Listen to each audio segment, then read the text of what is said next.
Hi, welcome to my channel, Do Great Things. Basically, this channel is just one big Bible study, where each video, I'm going to do one chapter of the Bible, or two if it's a shorter chapter. Today, we're going to do chapter 1 of Matthew. The reason why I chose to start off with Matthew in the series is because this is a new series, a new channel, a new thing for me. So it's a lot of new things put in, so I feel like it'll be just something cool. Before we actually get into the chapter, I feel like it's good to get a little bit of context on Matthew. And the best way to get that context is to ask who, what, where, when, why, and how. Just like how they tell you in school, the best questions to ask when you're doing research on anything. So let's apply that to this. Alright, let's start off with who is Matthew. I feel that's a good place to start.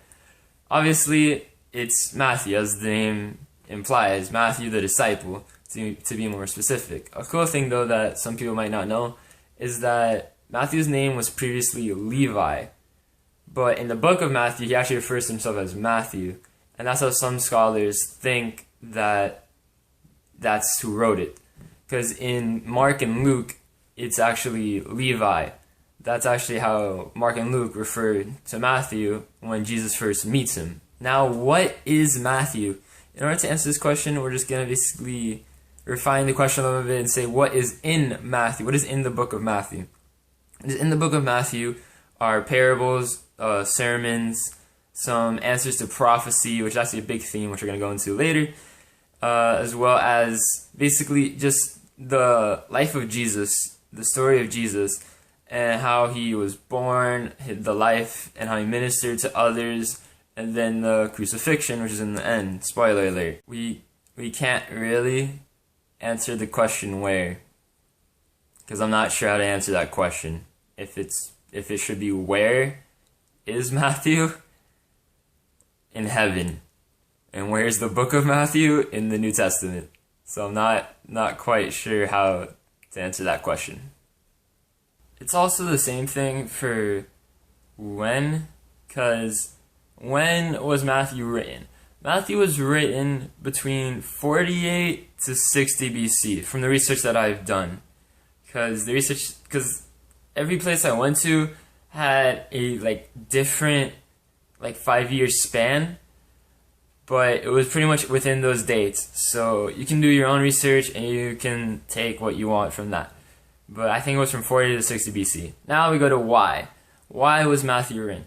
Matthew was written to the Jews, basically, to talk about how Jesus was the Messiah, how Jesus was actually what the prophecies foretold, and that he was God in the flesh. And the reason why it's mainly toward the Jews is because Christians at that time were Jewish converts. Now this may seem irrelevant in a sense, because oh, I'm not Jewish, I'm a Christian. What does this have to do with me then? Well, what it has to do with you is that just because it's toward the Jews doesn't necessarily mean it can't be used for all. Because in the Bible, because it's for everybody, it's focusing to everybody, it's talking to everybody, it's proving to everybody that Jesus is the Messiah, that Jesus actually was God in the flesh among us to die for us. So that's why it's still relevant to everybody. How was Matthew written? We have to go back to who was Matthew. And Matthew was a tax collector. And by being a tax collector, he had this really cool skill that back then, it was a cool skill because not many people had it. Nowadays, a lot of people use it, and it's called shorthand. And basically what shorthand is and what it means, and the special thing about it was that Matthew was able to record every word, pretty much word for word, what Jesus said and what happened around him. And that's something that's special to Matthew, and that the style isn't mimicked through Mark or Luke or John. It's something just to Matthew. Now, let's actually get into the chapter. Matthew chapter 1. Now I know the first 17 verses are just the genealogy, pretty much. So please though, try to read it. Try to find some cool things in it. Alright, now that you've hopefully read it, the first two names outside of Jesus that we see is well, the first two titles, I guess, the son of David and the son of Abraham. Now, what's cool about these two titles is that it's already talking about Jesus and what he's going to do. When it says the son of David, it's showing his royal lineage. That's what it's talking about. And how Jesus is going to come and be a king. And then with the son of Abraham, Abraham ruled Israel. Not ruled Israel. He was the father of Israel, pretty much. And then what it's inferring is that when Jesus is here, he's going to be the ruler of a spiritual Israel, a new world is what he's talking about. A funny thing with Jesus' lineage is that it's different from any other lineages, if that's even a word. Basically, it's different in the sense because how Jews did their lineage was that the first name was the earliest ancestry. So it's basically the one that everybody derives from. So it's already kind of weird because it's starting out with Jesus. And Jesus would be the earliest, wouldn't be the earliest ascendant, he's the newest person. So it's weird how it starts out with him. So basically, what that means by having Jesus as the earliest is Matthew showing that he's the most significant. That he's the most significant person in that genealogy. That everyone before him is not as important or significant to him.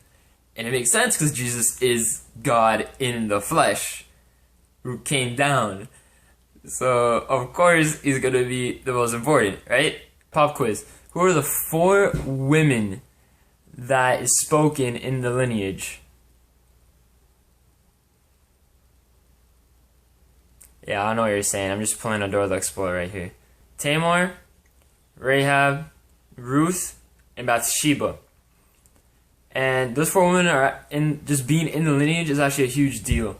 Because if you notice, many other people in the lineage are men. And because that's how the lineages were done. But the reason why Jesus and God wanted these 4 women in the lineage is because it's to show God's desire for women and Gentiles to be in God's redemptive plan. And yeah, I wear glasses. I just threw them on now because I didn't have them before.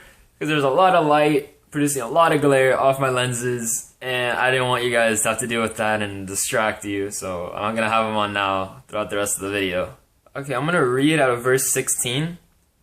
I have my Bible right here, so that's why I'm going to be looking down. It says, "And Jacob begot Joseph, the husband of Mary, of whom was born Jesus, who is called Christ." Now, if you read the other verses, you see a different thing. You see how it says one man, like the dad, begot the son. But here it's a different case. Here it says Jacob begot Joseph, which is the actual theme of it, the husband of Mary, of whom was born Jesus. So it's saying Mary had Jesus, begot Jesus, and that's an obvious thing, obviously, because the women have the children. But it's cool that it's in the lineage because it's showing Jesus' virgin birth, which is to fulfill prophecy, which we'll see in a few verses. So if you can, real quick, let's read those next few verses, which is 18 through 25. Okay, now that you've read, go with me all the way back to verse 18. And I'm going to read through it real quick. Or just a part of it. "After his mother Mary was betrothed to Joseph, before they came together, she was found with child of the Holy Spirit." Now that little phrase right there, before they came together. What that means is before they have slept together.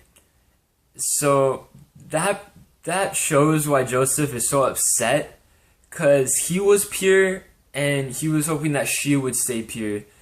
So the fact that she's randomly pregnant, and it's not from his doing, he was furious.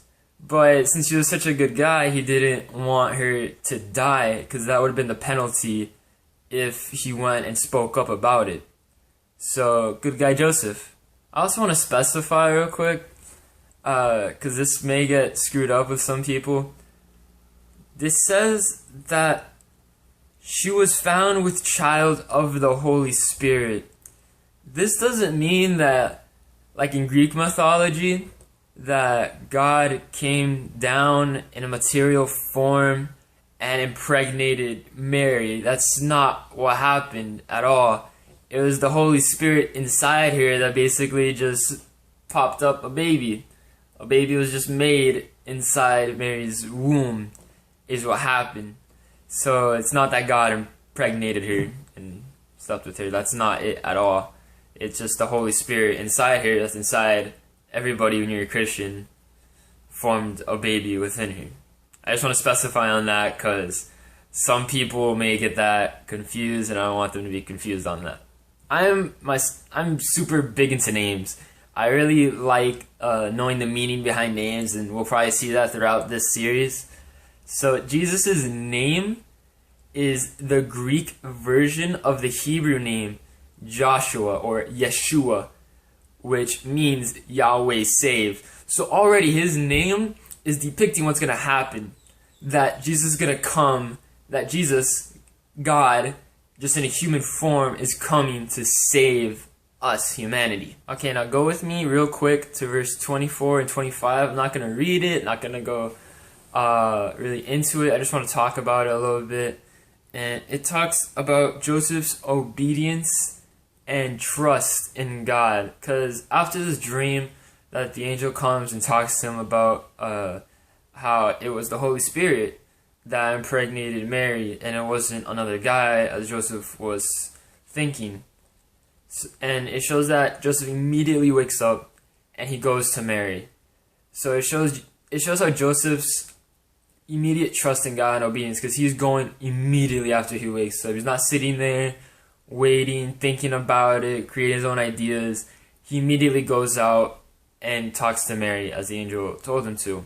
And we ourselves can take away from this, because sometimes it can be very hard to do something that God tells us to do. And it's hard for us to be obedient because we're not really sure.